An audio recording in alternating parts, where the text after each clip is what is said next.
is widely appreciated that the health of our patients is impacted by many factors long before they ever get to the emergency department. Today, we are highlighting a particular segment of patients who face critical healthcare disparities.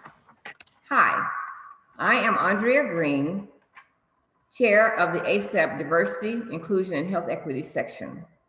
I would like to introduce you to our distinguished panel, and as I invite you to our webinar, The Impact of Health Disparities Upon Urban Firearm Violence, Emergency Medicine Public Health Approach to Prevention.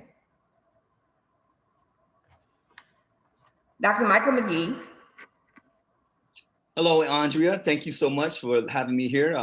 As you said, I'm Dr. McGee. I'm an ER doc in the community at Methodist Hospital in Gary and Maryville, Indiana. And I'm also proud to be the chair for the ACEP Diversity and Health Inclusion section on Firearm Violence and Injury Prevention Committee. Thank you for having me.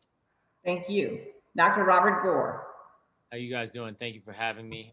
My name is Rob Gore. I'm an emergency physician at Kings County Hospital and SUNY Downstate Medical Center here in Central Brooklyn. I'm also the founder of the Kings Against Violence Initiative, which is a violence intervention and prevention program that's hospital, school, and community-based.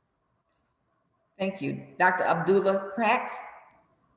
Hello, my name is Abdullah Hassan Pratt. I'm an emergency medicine physician and assistant professor of emergency medicine here at the University of Chicago. I'm also the founder of the Medical Careers Exposure and Emergency Preparedness Program here on Chicago South Side. And I also would like to thank the committee for being the new vice chair for firearms and violence prevention here for ACEP as well. And it's truly an honor to have you. Thank you. And Dr. Colonel of the United States Army, Kenneth Wilson. Good afternoon, good evening. My name is Ken Wilson. I actually work with Dr. Pratt at the University of Chicago, where I am the trauma medical director and a fellowship director for our newly minted trauma fellowship program. Very happy to be here today. Thank you. Thank you. Okay, gentlemen, let's do this. Let's talk about the impact of health disparities upon urban firearm violence and the emergency medicine public health approach to these disparities. Dr. McGee. So thank you, Dr. Green, for this wonderful introduction.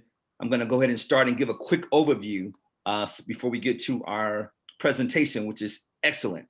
So our title is The Impact of Health Disparities Upon Urban Firearm Violence and the EM Public Health Approach to Prevention. And so as mentioned before, I'm Dr. McGee. I'm also the chair for the Firearm Injury Prevention Committee. This first view, as you can see, was in our perfect world when we were in the ER with no qualms about having our face uncovered. And this is our world now, as all of you know. And so essentially, we're gonna talk about the objectives, which are gonna be to recognize health disparities associated with firearm violence. And then we're gonna discuss the effects of COVID pandemic on the increase in firearm violence in cities throughout the United States. And last, we're going to talk about strategies and innovative policies to reduce urban firearm violence, utilizing the public health approach. And so, as you guys have probably already heard, there is a such thing as a public health approach.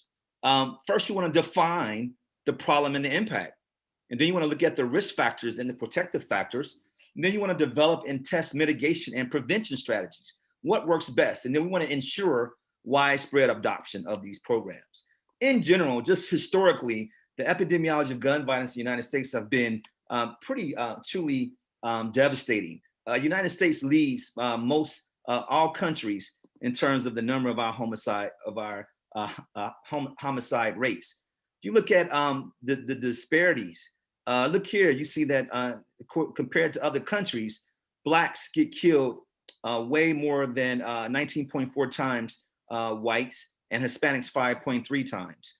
That is a health disparity at its finest. And even looking at children and teens in high income countries, United States lead the pack in terms of the amount of our youth who are dying every day. In fact, this is some gun violence facts from the CDC. Every day, 41 kids under 18 are dying. 2,300 kids are dying under 18 are shot every year. And the total are about 2,300. 9 kids die every day from gun violence. And so if you look, you all know how they die, mostly by homicides, and obviously for mass shootings by AKs. And so we asked, where do they get their guns from? Well, this was a survey done by federal inmates. The majority of these inmates got their guns from families or friends, 35%, not from drug deals or the black market. They got it from families and friends because they had access. And so when you look at suicide, well, the thing about suicide is most kids know where the handguns are. About a third know where their parents keep their guns. And they know that a lot of these guns are not locked up. And so we as an organization of ER docs, we need to tackle this. We need to educate, because many of us are gun owners, which is fine. You know, some of us are gun advocates, but we also have to let everyone else know what they need to do the safe thing to prevent these atrocities that we often hear about. As you know, in the red is assaults from homicides, and in blue is suicide. And the numbers are astronomical. It's not about just who's getting killed from shooting each other, it's who's killing themselves. And so because they have access, those numbers are very high. And even when you look at law enforcement shootings, it's about 988 from the year 2014 to 2018. So those numbers are very, very small. But again, it's a life that should not have been taken in most cases, but it has happened. And so it definitely has caused some disparities as well. If you ever want to know where to get good information about gun violence or firearm violence, you can always go to the Gun Violence Archive. It tells you 2019 and 2020, and I won't really expound upon that too much. Again, you guys know it's very expensive. We're spending a lot of money every day in our hospitals. In fact, when you look at US cities, in terms of non-fatal shootings, we always thought Chicago was up there, but they're not. St. Louis, Memphis, Oakland, Detroit, Pittsburgh, Miami, all had more shootings in 2015 than most cities. And in terms of 2018, which cities had the highest homicide rate? We always think Chicago because they have these high profile cases, but they're like maybe 9th or 10th out of cities with the highest homicide rate. St. Louis, Baltimore, Detroit ranked pretty high. Just in terms of neighborhoods, as we mentioned before, you know, certain neighborhoods have higher homicides, and these in the red are the least safe quartiles and the blue are the safest. As that you can see in multiple cities, the places that have the least safe quartiles have the highest homicides. In fact, looking in Chicago alone, if you look at the poorest neighborhoods, in which 98% are almost African Americans, you have the highest homicide rate in this right column. If you look at the least poor, where there is not a lot of African Americans or Blacks, you have very low percentages of homicide. And just looking at health disparities associated with gun violence, you know, Black lives do shatter. A lot of Blacks are being killed at an astronomical rate, and we have to do something. And just looking at homicide data, this is the latest. This is done. They started doing this back in 2012. I've been following it ever since. It looks at homicide data specifically for Blacks. And what it shows is that Blacks have a 20.44 out of 100,000 who are shot. Whites are only 2.96. So that's a disparity. If you look at the fact that it's males and the fact that most are killed with guns, and then the fact that they're killed by people that they know, not strangers. And this is striking. Most people think that a lot of these gun or firearm shots or homicides occur from gang-related processes. Well, most of them occur from altercations. People are mad, they're angry, and so they're retaliating, which is what's leading to this huge disproportionate number of people being killed. And in fact, Blacks make up 13% of the population, and Black men, who only account for 6% of the population, make up 52% of all gun homicide victims. In fact, we all know that violence perpetuates further violent behavior. Kids who saw or witnessed a gunshot or lost someone to gunshots were more at risk at being shot at, or witnessing a gunshot wound, had a 2 times the probability that they would commit a similar act in 2 years. So intervention and prevention is key. We got to get these kids as they're young. And as you already know, no one fights now. Everyone is ready to pull out a gun and shoot. And so why is this happening? Well, there's plenty of underlying causes. I won't really break this down, but as you know, individual, there's history of maltreatment, you know, psychological disorder, violent behavior, family history, parental discord, divorce, somebody dying. If you look at community, what's happening around them? Is there poverty? Are they living in a high crime area? Is there drug trades? Are they trying to eat? Are they trying to feed themselves by selling drugs and doing illegal things? And then what's societal? What's going on there? What kind of economic safety nets do they have?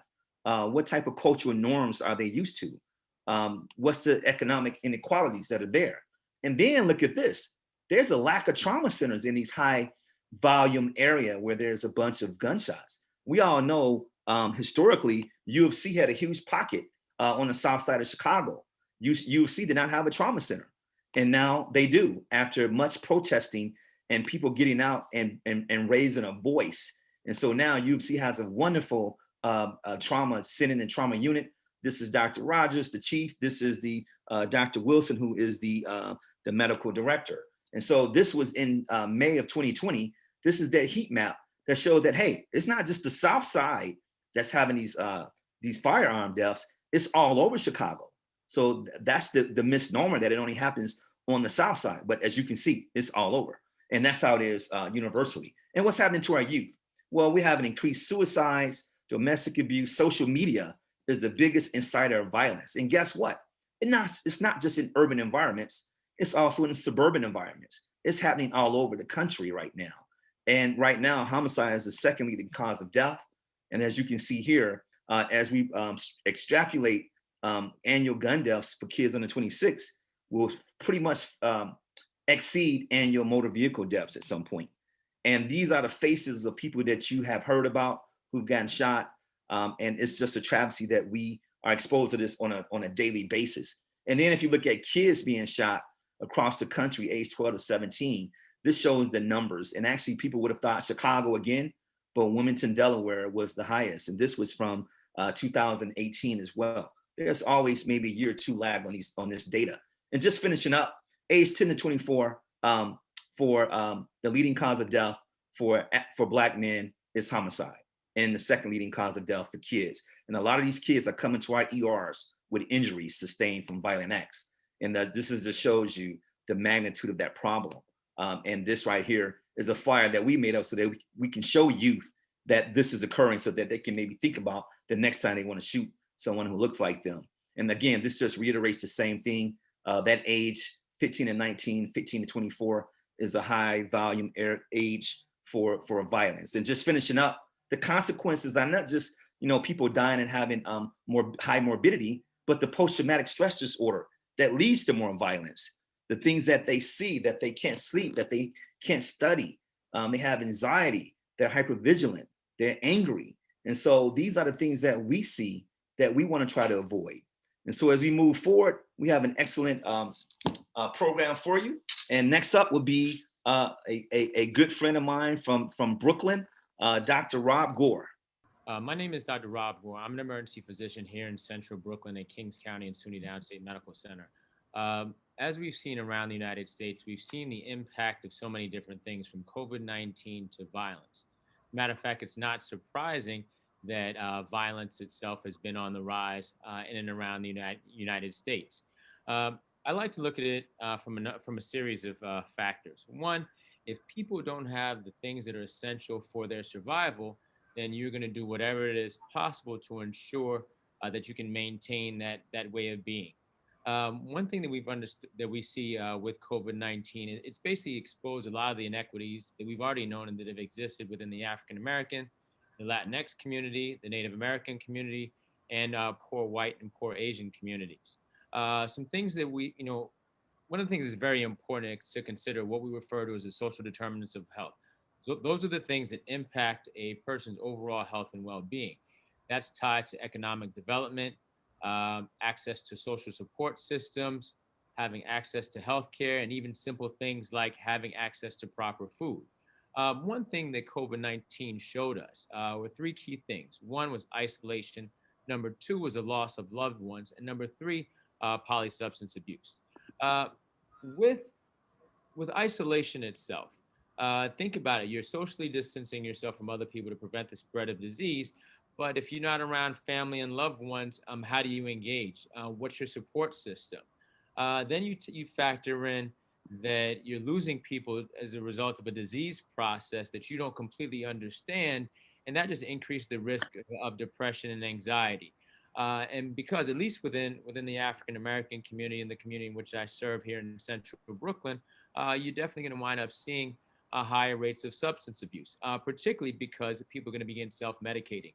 If you're working in a community that has already had major issues with accessing mental health services, or you just don't understand why mental health services are important, you're going to do whatever it is possible to get back to some form of normalcy. And unfortunately, that comes in the form of substance abuse. It begins with certain small substances, but then it becomes, I don't like to say a way of life, but it's basically a coping strategy that people engage in. On top of that, we've seen the racial injustices and inequalities that we've already seen. This has happened. This is really just exposing all the things that we've already historically experienced.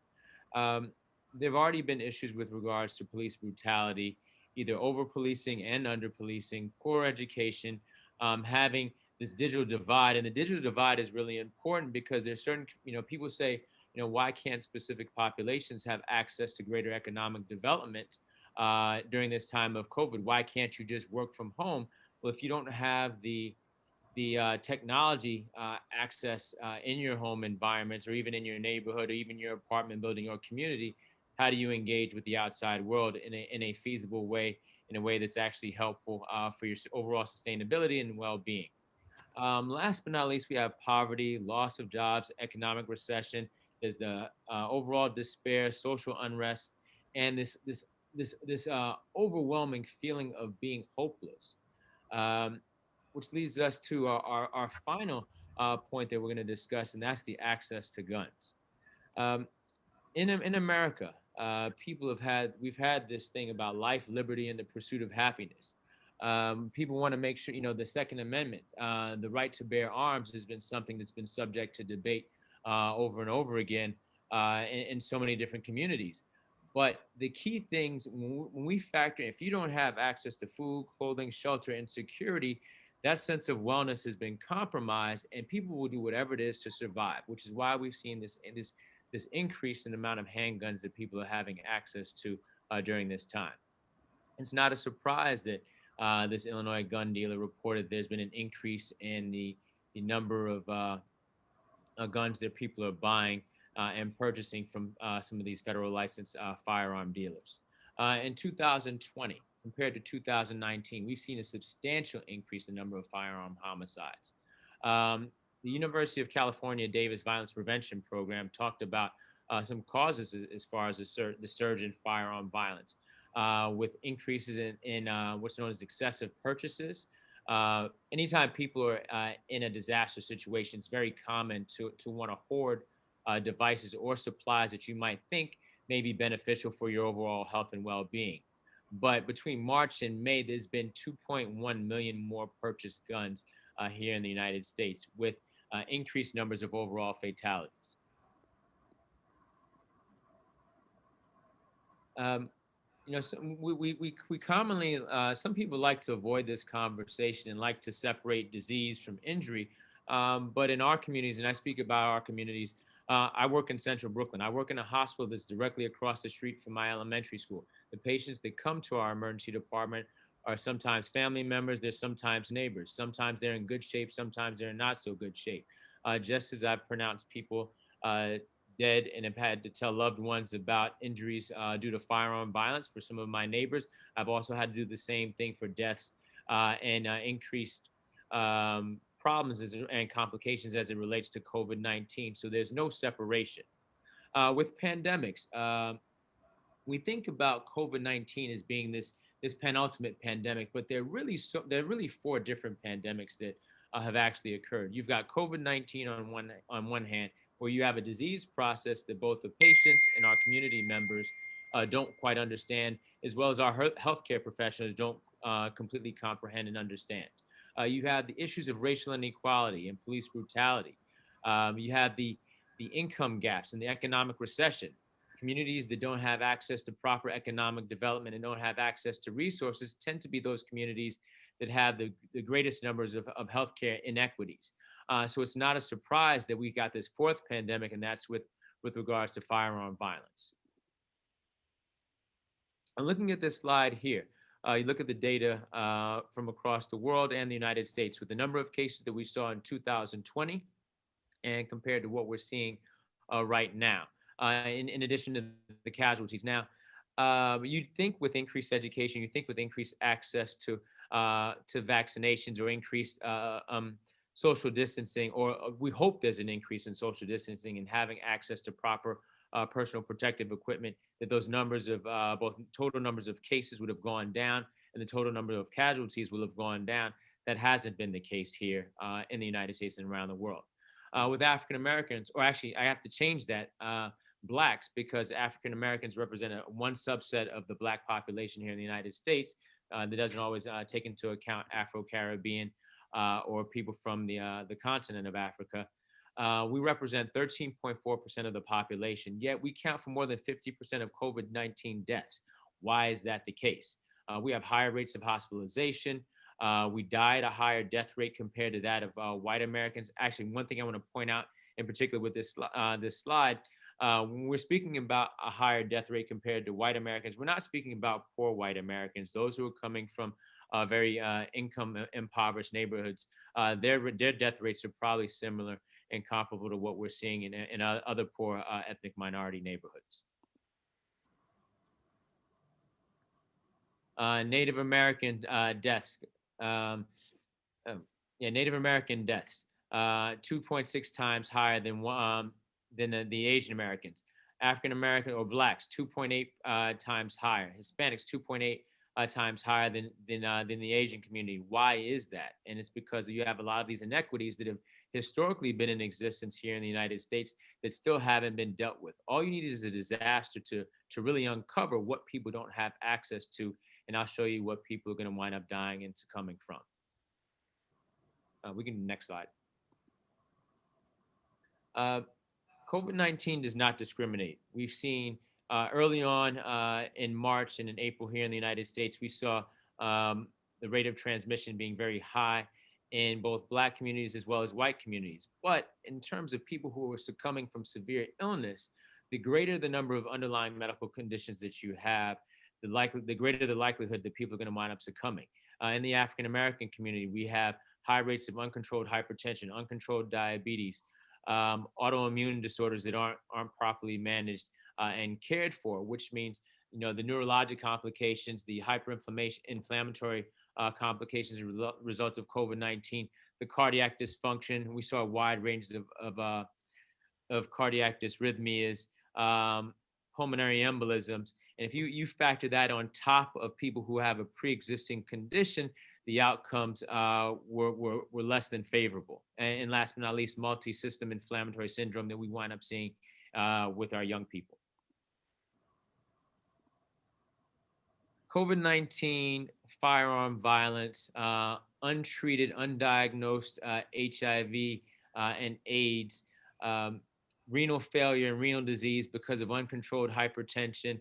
These are all really the same disease processes. They're slightly different in terms of pathophysiology, but if you look at both the economic impact of how people who come from specific areas cope and deal with these diseases, it's not much different than what we see with COVID-19. Just like African Americans or Blacks here in the United States are greater than 50% of all deaths due to COVID-19, we're also greater than 50% of all deaths due to homicide here in the United States. We know that they're all out of control. We know that there's something that needs to be done, yet we don't have quite the control that we'd like to. And the real problem is that we're not looking at these disease processes as a part of an integrative system. In order to really have the substantial impact that we'd like to have on any of these disparities, from COVID-19 to intentional violence, you have to make a major dent in these different social determinants of health, ensuring that there's proper housing, ensuring that that we have limitations in food deserts, making sure that there's going to be proper economic development on top, and last but not least, having proper social support systems. Illinois, which is, even right now is experiencing high concentrations of intentional violence. When I was a resident at Cook County Hospital, and even as a physician here in Central Brooklyn and Kings County Hospital, warmer weather brings about violent trauma. Maybe some of the stuff has to do with people being coped up for long periods of time, but we do know that the gun violence has continued to increase. In New York City, actually, just me to focus on this slide right here for background checks. In the past, we used to argue and debate and say, you know, we're not having the increased number of background checks that are required for people who are purchasing handguns. In the past, there have been major problems with making sure that people who were purchasing handguns, whether it's from a primary market or a secondary market, were having adequate background checks. We know that now, at least we've seen an increased number of background checks, but it's for a reason that we're not very happy about, and that's because you've had an increased number of handgun purchases. More than 80% over the last year, and that's because people don't feel safe. If your food, clothing, and shelter has been compromised, if your personal security is being threatened for whatever inequity that might be, you're going to do whatever it is possible to protect yourself. You know, this slide, I hate seeing slides like this. 18 murders in 24 hours within Chicago, whereas some people, part of the general population, tend to be very happy about warmer weather, but us in the emergency department know that we're going to have an increase in the number of penetrating trauma as well as intentional blunt trauma. 104 shot over a Father's Day weekend in Chicago. These are numbers that you would see during periods of war. We're not even speaking about those people who may be involved in gang activity. We're speaking about people who are being affected as innocent bystanders, 5-year-olds, 6-year-olds, 15-year-olds that are just walking through their respective neighborhoods. Around the U.S., there's been substantial numbers of homicides due to firearms. More than 34%. Matter of fact, in New York City, it's more than 40%. Nashville, more than 43%. In Los Angeles, more than 30%. In Chicago, more than 50%. In Milwaukee, more than a 105% increase. And these numbers will continue until we get a better hold and a better control of ensuring that we improve the quality of these social determinants of health, which impact our overall health and well-being. Now, what about suicides? There's been a major emphasis on gun violence, but the amount of violence that is taking place as a result of suicides, we're expecting and anticipating to increase. There's been a substantial increase over the past 10, 11 years with suicides due to firearm violence. With this increase in handgun purchases, we're expecting that number you're gonna have a very sharp increase over the next 2 to 3 years. What about domestic violence or intimate partner violence? More than 50% of women had already been involved and engaged in some form of domestic dispute, and that's whether it's both physical violence or the result of verbal violence. But over the course of between 2019 compared to 2020, there's been an increased number of calls going to these different centers. Why is that? If you're social distancing, that means you can't get out of the house. If your household is having major financial issues, that means you don't have the proper resources to care for yourself or for your loved ones. When people don't have those resources to take care of themselves, stress levels go up. If you don't have access sources or a social support system, or even taking up another notch, if you don't have access to proper mental health services, then you're going to wind up seeing an increase in violence. There's never an excuse for domestic or intimate partner violence, but we do have to understand that the impact and these different determinants are all interconnected. They're all interconnected.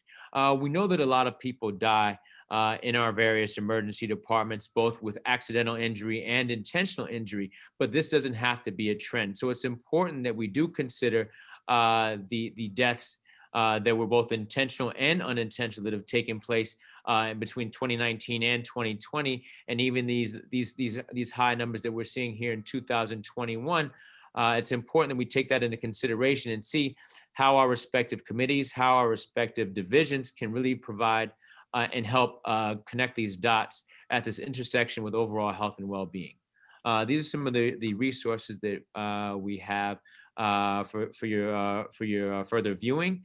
And if there are any questions, we'll continue to engage and answer those questions at the end of our presentation. Thank you. Good afternoon, everybody. I'm Abdullah Hassan Pratt again, and I'll be taking us the rest of the way. And Dr. Wilson will be joining me as well. So just as we continue to move forward, So we are here at the University of Chicago, and just as Dr. Gore eloquently stated, as well as Dr. Mike McGee, these are things that we see every day. And to combat some of what we see on a day-to-day basis, especially with violence, even as, you know, myself and Dr. Wilson have just left the shift where we've seen over, you know, close to a dozen people shot in one shift. We have to focus on prevention. Just as an asthma doctor may not make their bones on actually treating asthma, but instead they'll make their bones on preventing asthma and asthma exacerbations at a community level. So when we think about types of violence prevention programs, Speak Up is one that comes to mind, where Speak Up encourages students to report the threats that they see on a day-to-day basis. Stop is Steps to Prevent Firearm Injury. It's a program that we've done work with as well in the past, right here on Chicago South Side, even fighting for a level 1 trauma center. EKG is Educating Kids Against Gun Violence, and that's another awareness program that targets our communities hit most heavily by gun violence and penetrating trauma. Community programs such as Safe Homes, Haven, others that may also be widespread within the community that can try to address and prevent violence. We also have school programs that I'm very familiar with. Some of them are those that which MedKeep, which is my program that I founded, and Dr. Wilson is also a contributor for. Becoming a Man is a great program as well that we've seen that utilizes mentorship as a way to reduce violence and violent behaviors amongst men here in Chicago. When we look at the target populations and cohorts that we look at to actually help prevent violence, what we notice is that you have the at-risk population, or some people call high-risk population, which are those that you really must focus on specific neighborhoods that really manifest the height of violence in our communities throughout America, as well as the general population who may be at a lesser risk, but still just as an American and still as those of us who live in inner cities and urban areas are going to be at risk of violence as well. And so that's a more widespread, comprehensive program within violence prevention. For that high risk or that at-risk group, the three different types that we talked about in terms of programs are group violence interventions or call-ins. You also have hospital-based violence intervention programs like we have here, as well as at other hospitals throughout America, especially level 1 trauma centers. Then you have community-based or cure violence programs, and then some are hybrid of all three, and we'll talk about that. In terms of the programs that are in the GVI, or the group violence intervention, you have programs such as that are problem oriented and around policing and around interrupting right at the moment for heightened situations where conflict resolution is required to prevent inevitable violence. So Operation Ceasefire is an example of that, where they identify individuals most at risk.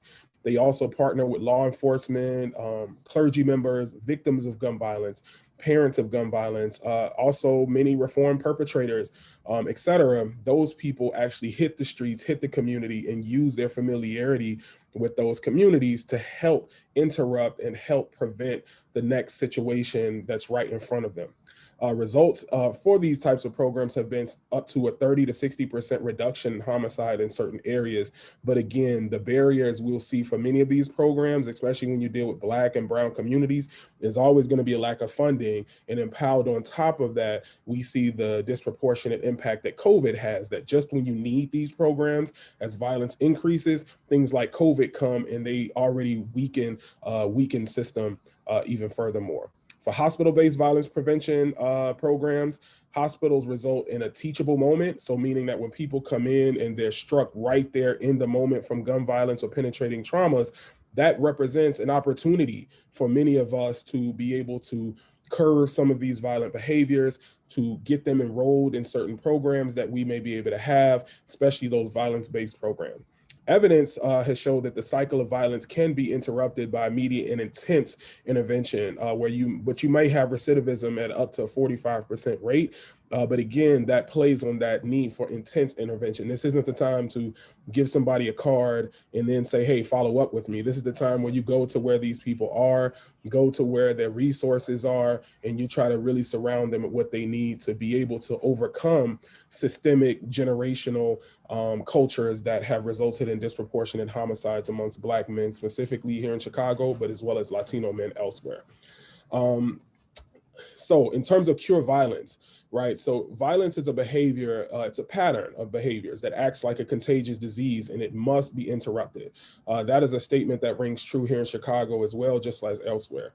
It uses violence interrupters, social workers, etc., to provide the kind of resources and mentors and leaders that you're gonna need to actually be able to curb some of these violent tendencies. Some of the results have been up to a 31% reduction in homicide in certain areas. But again, as we'll see as the common thread, it's going to be limited by funding, but has been adopted by other cities. The hybrid has been shown to be the best of these type of programs. So things like group violence intervention, as we talked about, hospital-based intervention programs, that's what we have here with our violence recovery program as part of our urban health initiative, where, you know, we have these same type of workers that we talked about who are able to surround our victims in the moment. So as a trauma were to come in, just as we just saw downstairs, we have these workers in the trauma bay who are starting to provide these resources before most of the workup for the patient has even been completed. The admission orders aren't even in before these our workers are going out there, figuring out who's at risk, making sure that this person can be discharged safely, find housing, find job opportunities, as well as therapy and other type of social resources. An example of this is was in Richmond, California, where a diverse city with up to 100,000 population. That it was one of the top 5 most dangerous cities in 2007, where 88% of the males, the victims were male and Black, were about 1/3 ages 18 to 24, where you have a small number of perpetrators. So there's a small number of perpetrators that cause greater than 70% of the firearm violence. And what I say in Chicago is that it's very few shooters and everybody knows the shooters. And these shooters aren't just 1, 2, 3 body deep shooters, meaning that they haven't, you know, just killed one person. Many times they have killed a number of people for whatever gang set or community that they claim that they're a part of. And so finding out who those people are from the inside sources, from those workers that are on the streets, is crucial to the work that we do, because not only are they at risk of killing someone else, but oftentimes they are the highest at risk of losing their own life and injuring innocent people who may be with them at the time where others are looking to retaliate upon them. And so Chicago's HEAL initiative. So the hospital engagement, action, and leadership. It's a 3-year program with the goals to decrease health disparities, violence, wraparound services, etc. 10 hospitals such as Lurie's in Chicago, Christ, Rush, Cook County Health System, U Chicago, Loyola, Northwestern, and Mount Sinai UIC. So that's our trauma coalition. Those are the trauma centers that are here in Chicago. And so each of them have this program within it. And it focuses on, 18 and under Black and Latinx communities, many times 18 and up as well. And so these are just the 18 different communities. So some of the limitations: it's expensive, and then there are just not a lot of programs. So there's no federal funding or grants. And my own program itself is a great example of this, where, you know, even though we've been able to train up to 1,500 Black and Latino students just since the turn of the year, we've gotten no group federal funding and very little, under $3,000 in the last 3 years of internal funding. And I imagine that that's not just specific to our program, but is ubiquitous across the country. So the innovative violence prevention program. So CNN hero, you know, someone who I look up to as a big brother and as someone who I pattern myself after, Dr. Rob Gore, who's right there in Brooklyn, has, as he mentioned before, the Kings Against Violence Initiative, so KAVI, and that's where you can find information right there at kavibrooklyn.org. Our medical careers and exposure in a medical careers exposure program and emergency preparedness is the program that I created. We call it MedKeep here on Chicago's South Side, but we are expanding to some of those same hospitals that we just mentioned stationed in 18 different communities. Like Cook County is our first expansion site, and we hope to be able to expand to other cities with a replicatable model. And then project outreach and prevention, of course, with Dr. Michael McGee and his collaborators as well. We always love to collaborate with their program. They're right here in Chicago, as well as Northwest Indiana with Dr. Rutland and Dr. McGee. And so for our Firearm Violence and Injury Prevention Committee, which is part of ACEP's Diversity, Inclusion, and Health Equity section. So our purpose, and it's of course chaired by, Dr. Andrea, and our ACEP Diversity, Inclusion, and Health Equity section, which is chaired by Dr. Andrea Green, our purpose is to create an awareness campaign for firearm violence in urban communities, address health disparities in urban environments with a focus on youth. And then our final goal is the prevention of violent injury and death. So that means suicide, homicide, unintentional, by any means necessary. All of those fall within the realm of what we aim to accomplish and prevent here in our section. So this pyramid just shows the spectrum of different prevention that we try to attack. So whether it's influence in policy and legislation at the top that people may see, and many people like to focus on that, but also changing organizational practices, fostering coalitions and networks, educating the actual providers who are on the ground, who are doing these things, promoting community education so that the community can empower itself. And then of course, strengthening individual knowledge and skills on that grassroots level so that the entire community can be its own solution to its problem and not necessarily always have to wait for the top of that pyramid, which is policy and legislation. So the best violence prevention models. So as you see from the bottom, 80 to 85% is prevention. So this is an alternate to violence education program. So this is trying to show people that there's a different route, that there are programs, job programs, et cetera, that can help steer you away from that path down through violence. 15 to 20% is the intervention itself. So this is trying to create positive change through skill building and development. And when we say skill building and development, this may mean building the type of conflict resolution skills that may allow you the tools that when you're in that situation, you can help de-escalate a situation instead of actually falling victim to a bang, bang, I can't allow my pride to rest, or I'm not going to take another loss today to my pride, and I'm going to create conflict, when really in order to get home safely, reducing conflict is an answer. And then of course, what we hate to have to see amongst these populations, but sometimes it's necessary, is suppression. And that's 5%. That should be the minimum and the last resort solution to people who have already committed these crimes. And that's such things as arrest, detention of people, juvenile, centers, things that try to just forcibly keep them off the street or rehabilitate people. But again, that's also comes with mixed results. So violence prevention strategies, recognize. So you have firearm violence is a public health problem. It's something that affects us all, and we have to recognize. Federal resources are needed, and that Congress cannot sit on its hands. It must act. They must put through legislation that actually targets these communities. Child access prevention laws. So that's a definite important one that we must focus on as well. Gun control. So there have been case studies such as the one that's cited here in Australia that show, as well as what you see in Europe and other places, that if you can actually control access to guns, that you can help prevent violence through that means as well. So the objectives for our section. So again, we want to create an awareness campaign with the focus on urban violence specifically, because that seems to be where the media likes to focus a lot of attention on, inner city, what about Black on Black crime? We must conduct seminars and present at advocacy conferences to make sure that our peers and our overall bodies that run these different national organizations are aware of what's going on.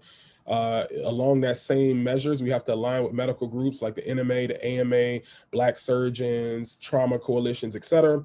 And then we must partner with members of Congress for policies. We have to have a policy objective, because ultimately that's what's going to be written in a law that may not only impact the community as it exists now for us, but even generations and generations into the future.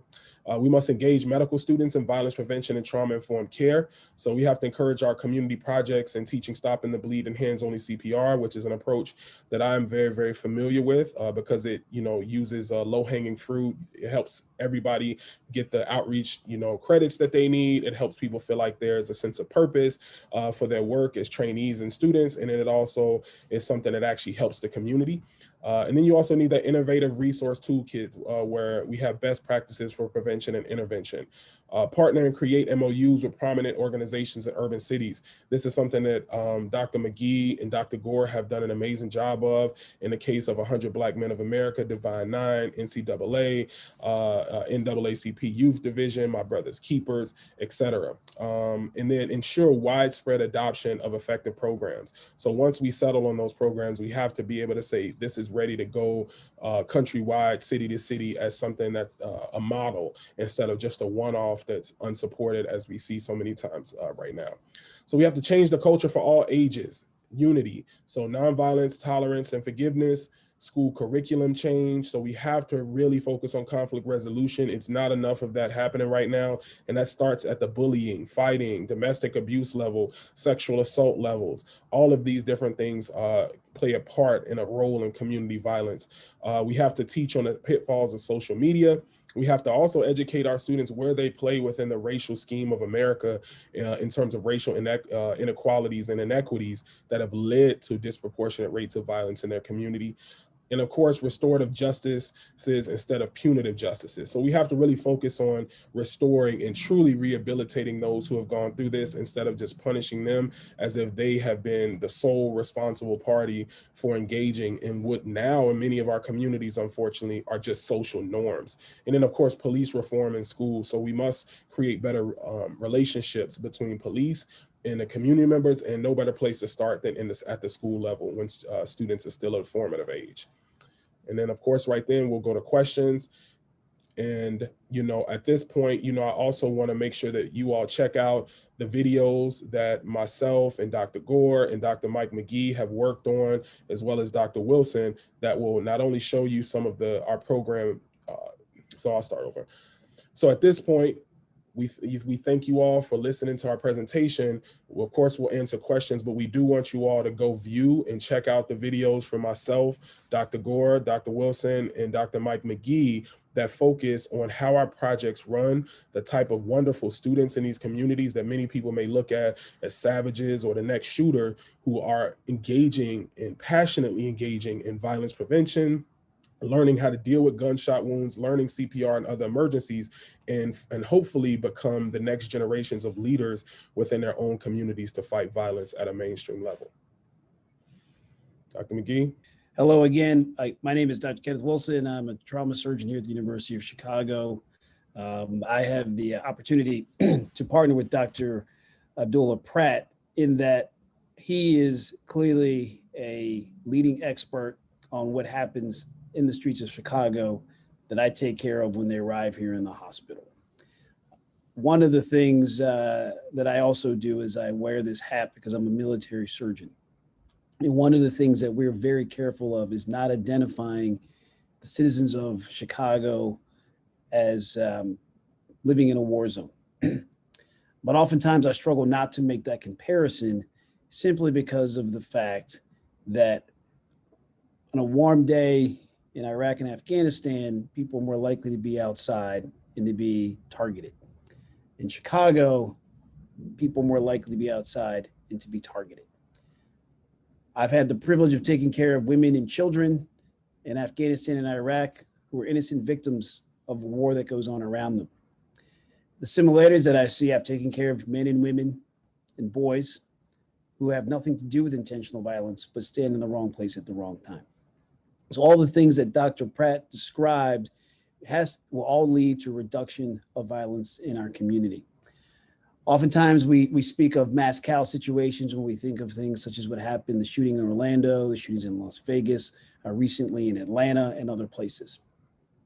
These type of atrocities take place daily, weekly, nightly, but we don't get the same focus that we deserve.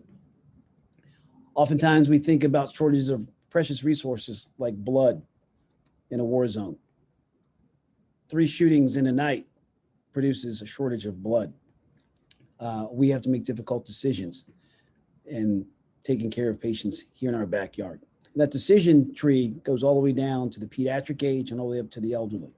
We have an epidemic of violence that is impacting all ages, extremes of ages.